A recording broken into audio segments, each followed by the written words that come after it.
ಬೆಂಗಳೂರು ಪೊಲೀಸರಿಂದ ಬರೋಬ್ಬರಿ 23 ಕೋಟಿ ರು ಮೌಲ್ಯದ ಮಾದಕ ವಸ್ತುಗಳ ಭರ್ಜರಿ ಬೇಟೆ.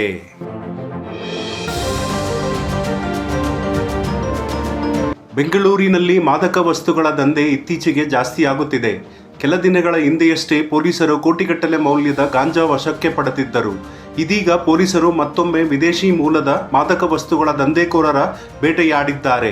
2 ವಿದೇಶಿ ಪ್ರಜೆಗಳನ್ನು ಸೇರಿ 6 ಆರೋಪಿಗಳನ್ನು ಪೊಲೀಸರು 23 ಕೋಟಿ ರು ಮೌಲ್ಯದ ಮಾದಕ ವಸ್ತುಗಳನ್ನು ವಶಕ್ಕೆ ಪಡೆದಿದ್ದಾರೆ. ಈ ಕಾರ್ಯಾಚರಣೆಯು ಬೆಂಗಳೂರು ನಗರ ಪೊಲೀಸ್ ಆಯುಕ್ತರ ಮಾರ್ಗದರ್ಶನದಲ್ಲಿ ಬೆಂಗಳೂರು ನಗರ ಜಂಟಿ ಪೊಲೀಸ್ ಆಯುಕ್ತರು ಅಪರಾಧ, ಬೆಂಗಳೂರು ನಗರ ದಕ್ಷಿಣ ವಿಭಾಗದ ಉಪ ಪೊಲೀಸ್ ಆಯುಕ್ತರು, ಈಶಾನ್ಯ ವಿಭಾಗದ ಉಪ ಪೊಲೀಸ್ ಆಯುಕ್ತರು ಅಪರಾಧ 2 ಬೆಂಗಳೂರು ನಗರವಾರಗಳ ನೇತೃತ್ವದಲ್ಲಿ ನಡೆಸಲಾಯಿತು.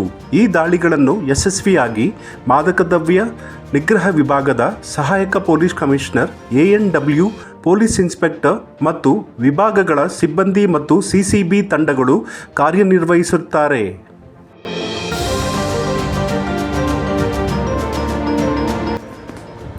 ವರದಿ ರಾಜು ಕೆ.